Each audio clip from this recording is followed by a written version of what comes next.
Guys, wait is finally over. Mystery horror series from এর season 4-এর first episode the arrival release হয়ে গেছে, আর প্রথম এপিসোডটাই আমাদের পুরো মাথা নষ্ট করে দিয়েছে। কোনো রিক্যাপ ছাড়াই এপিসোডটি ঠিক সেখান থেকেই শুরু হয় যেখানে সিজন 3 শেষ হয়েছিল। সব থেকে বড় শকিং নিউজ হলো আমাদের পরিচিত ক্যারেক্টার জেম ম্যাথিউস আর নেই। জেমকে খুব ব্রুটালি মার্ডার করেছে নতুন এক ভয়ঙ্কর character, the man in the yellow suit. এই ক্যারেক্টারে ডাগলাস হিউজের অভিনয় এতটাই ক্রিপি যে তার স্ক্রিন প্রেজেন্স আর ডায়ালগ শুনেই আপনার গা ছমছম করে উঠবে। এপিসোডটির নাম যেহেতু দি অ্যারাইভাল, তার মানে নতুন কেউ তো আসবেই, তাই না? হঠাৎ করে একটি গাড়ি এসে টাউনের পুলিশ স্টেশনে সরাসরি ক্র্যাশ করে। গাড়ি থেকে উদ্ধার করা হয় একজন আনকনশিয়াস যাজক, পাস্টার আর সোফিয়া নামের এক তরুণীকে। তারা এখন বাকি সবার মতোই এই অভিশপ্ত টাউনের ট্র্যাপ। অন্যদিকে ফাতিমার কথা মনে আছে, যে প্রেগনেন্ট ছিল?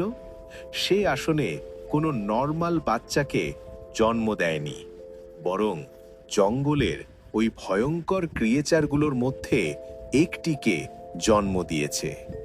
আর এসবের মাঝে এলগিনের অবস্থা খুবই খারাপ, কারণ ফাতিমার লোকেশন জানার জন্য বয়েড এবং সারা তাকে টর্চার করেছিল। সবচেয়ে মাথা ঘোরানো বিষয় হলো, স্মাইলিকে মনে আছে? যেই রাক্ষসটাকে তারা মেরে ফেলেছিল বলে আমরা সবাই জানতাম, সেই স্মাইলি আবারও ফিরে এসেছে। বয়েড এই রিটার্ন দেখে পুরো অবাক যে মৃত মনস্টার কিভাবে ফিরে আসলো। অন্যদিকে জেড এবং ট্যাবিথা বটল ট্রি এর কাছে এমন কিছু ডিসকভার করে যেটা তাদের জন্য এক বিশাল বড় শক। তাদের এই মিস্ট্রি টাউন থেকে বের হওয়ার আশাটা কি এবার সত্যি হবে, নাকি এই সত্যিটা তাদের জন্য আরো বড় বিপদ ডেকে আনবে? এপিসোডের শেষ দিকে আমরা দেখি সেই ম্যান ইন ইয়েলো মাটি খুঁড়ে একটা সুটকেস বের করছে আর নিজের কাপড় চেঞ্জ করছে।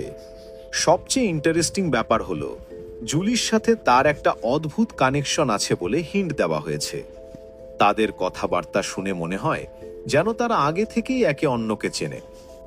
বোঝাই যাচ্ছে এই ম্যান ইন ইয়েলো হলো টাউনের নতুন মাস্টার মাইন্ড বা কোনো পুরনো শয়তান।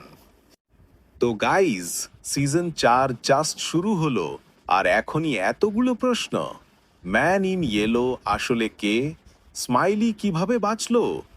নেক্সট এপিসোডের এক্সপ্লেনেশন মিস না করতে চাইলে এখনই ভিডিওতে লাইক দিন আর চ্যানেলটি সাবস্ক্রাইব করে পাশে থাকুন। ধন্যবাদ।